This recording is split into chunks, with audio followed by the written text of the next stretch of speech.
नमस्कार, स्वागत है आपका टीवी 24 नेटवर्क में और मैं हूं अजय सिन्हा। क्या राहुल गांधी ने राष्ट्रगान का अपमान कर दिया है? दरअसल एक वीडियो बहुत तेजी से वायरल हो रहा है जिसमें राष्ट्रगान बजता हुआ सुनाई दे रहा है और राहुल गांधी मंच पर मौजूद लोगों से हाथ मिलाते हुए नजर आ रहे हैं। अब इसके बाद बीजेपी ने सीधे सीधे राहुल गांधी पर हमला करते हुए आरोप लगाया है। बीजेपी ने ट्वीट कर कहा, देखिए राहुल गांधी ने फिर राष्ट्रगान का अपमान कर दिया। जिस राष्ट्रगान पर हर भारतीय को गर्व है, जो देश की आन बान और शान है, उसका सम्मान करना हर नागरिक का कर्तव्य, लेकिन राहुल गांधी ने इसे अपमानित कर अपने देश विरोधी रवैये को एक बार फिर उजागर कर दिया है। बीजेपी ने बड़ा आरोप राहुल गांधी पर लगाया है। दरअसल राहुल गांधी पर बीजेपी लगातार इससे पहले भी आरोप लगा चुकी है कि राहुल गांधी देश विरोधी बातें करते हैं, देश विरोधी हरकतें करते हैं। वो विदेशों में जाकर भारत की और भारत की सरकार की बुराई करते हैं। अगर उनको आलोचना करनी है तो वो देश में रहकर करें, लेकिन विदेशी धरती पर आलोचना करने का क्या मतलब है? राहुल गांधी देश विरोधी हैं। इस तरह के आरोप भारतीय जनता पार्टी लगा चुकी है और इस बार फिर से एक वीडियो ने बीजेपी को मौका दिया और बीजेपी ने सीधे तौर पर राहुल गांधी को देश विरोधी करार दिया है। आपको बताएं, ये पूरा वीडियो कहां का है? ये वीडियो रचनात्मक कांग्रेस के राष्ट्रीय अधिवेशन का है। उस समय संदीप दीक्षित भी मंच पर मौजूद थे। संदीप दीक्षित, शीला दीक्षित पूर्व मुख्यमंत्री दिल्ली की, उनके बेटे, और राहुल गांधी मौजूद थे। लेकिन सुप्रिया श्रीनेत, कांग्रेस की प्रवक्ता, उन्होंने भी एक वीडियो जारी किया है जो कि पूरा वीडियो उनकी तरफ से दावा किया गया है कि यह पूरा वीडियो है जब राष्ट्रगान बजा। तो जब पूरा राष्ट्रगान बज गया, राहुल गांधी पूरे राष्ट्रगान के दौरान खड़े रहे सम्मान में, और उसके बाद वो जैसे ही राष्ट्रगान खत्म होने के बाद हटते हैं तो फिर से राष्ट्रगान बजना शुरू हो जाता है। यह दावा किया जा रहा है कि बीजेपी गलत आरोप लगा रही है राहुल गांधी पर। खैर, राहुल गांधी का एक वीडियो और वायरल हो रहा है जिसमें राहुल गांधी कुछ ऐसा कहते हुए नजर आ रहे हैं जिसके बाद बीजेपी समेत बीजेपी के तमाम नेताओं ने राहुल गांधी को निशाने पर ले लिया है। दरअसल राहुल गांधी प्रधानमंत्री नरेंद्र मोदी की फॉरेन पॉलिसी को लेकर सवाल खड़े कर रहे हैं। आपने देखा होगा कि प्रधानमंत्री कहीं भी दूसरे देश में जाते हैं तो वो वहां के राष्ट्राध्यक्षों से गले मिलते हुए नजर आते हैं।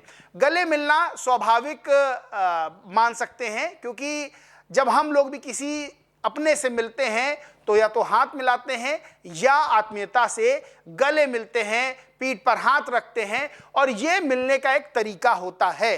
तो प्रधानमंत्री नरेंद्र मोदी कहीं भी विदेश जाते हैं, चाहे वो रशिया के राष्ट्राध्यक्ष से मिलें, चाहे वो इजराइल के राष्ट्राध्यक्ष से मिलें या किसी भी राष्ट्राध्यक्ष से मिलें, तो वो गले मिलते हुए नजर आते हैं। इसी को लेकर राहुल गांधी ने प्रधानमंत्री नरेंद्र मोदी को निशाने पर लेते हुए उनकी फॉरेन पॉलिसी का एक तरह से मजाक उड़ाया।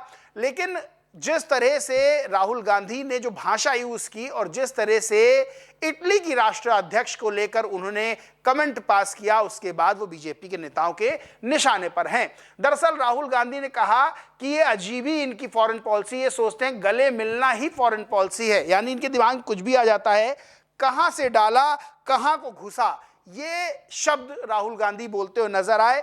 फिर वो संदीप दीक्षित को गले लगाते हुए और प्रधानमंत्री नरेंद्र मोदी पर कटाक्ष करते हुए नजर आए कि ये प्रधानमंत्री नरेंद्र मोदी की फॉरेन पॉलिसी है।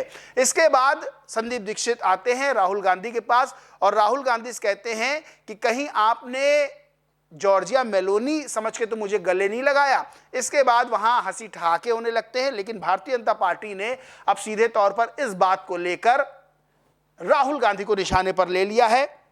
संबित पात्रा बीजेपी के नेता हैं, वो लिखते हैं, राहुल गांधी की भाषा और राजनीतिक आचरण का स्तर दिन प्रतिदिन गिरता जा रहा है। देश के प्रधानमंत्री और इटली के राष्ट्राध्यक्ष जैसी संवैधानिक एवं सम्मानित शख्सियतों के लिए जिस तरह की आपत्तिजनक और अमर्यादित भाषा का प्रयोग किया गया, वह किसी भी सभ्य लोकतांत्रिक और राजनीतिक संस्कृति के लिए शर्मनाक है। राजनीतिक मतभेद लोकतंत्र का हिस्सा हो सकते हैं, लेकिन अशोभनीय भाषा, व्यक्तिगत टिप्पणी और संवैधानिक पदों का अपमान राजनीति नहीं बल्कि राजनीतिक संस्कारों के पतन का प्रमाण है। वहीं अनुराग ठाकुर हैं, वो लिखते हैं, राजनीति मतभेद और असहमति अपनी जगह है, मगर राहुल गांधी जी की भाषा से अब उनके पालन पोषण और संस्कारों पर प्रश्न चिन्ह लगने लगा है। जिस परिवार की महिलाएं देश में उच्चतम पदों पर रहीं, ऐसे राहुल गांधी द्वारा एक महिला राष्ट्रीय अध्यक्ष के बारे में ऐसी अशोभनीय टिप्पणी करना उनकी मानसिकता को दर्शाता है। संजय निरुपम है, वो लिखते हैं, with all due respect to him, ये आदमी पगला गया है, भगवान भी नहीं बचा सकते अब कांग्रेस को। मेरे प्रिय मित्र संदीप दीक्षित के लिए ढेर सारी सहानुभूति। ये बीजेपी ने निशाने पर लिया राहुल गांधी को और कहा है कि इस तरह की भाषा प्रधानमंत्री नरेंद्र मोदी के लिए और इटली की राष्ट्रीय अध्यक्ष जॉर्जिया मेलोनी के लिए ये सही नहीं है और राहुल गांधी का आचरण इससे पता चलता है।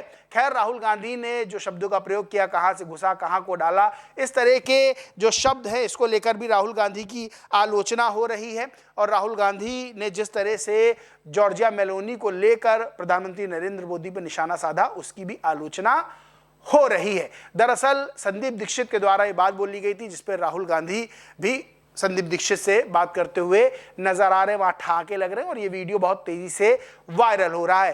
खैर, प्रधानमंत्री नरेंद्र मोदी की राष्ट्रीय अध्यक्ष जॉर्जिया मेलोनी से जिस तरह से मुलाकात होती है, मेलोडी को लेकर बहुत सी रील्स बनती हैं, लेकिन सवाल यही है कि क्या अपने देश के प्रधानमंत्री और दूसरे देश की राष्ट्रीय अध्यक्ष को लेकर ऐसी टिप्पणी की जानी चाहिए थी? सवाल यही है कि राजनीति में क्या ये स्तर होना चाहिए?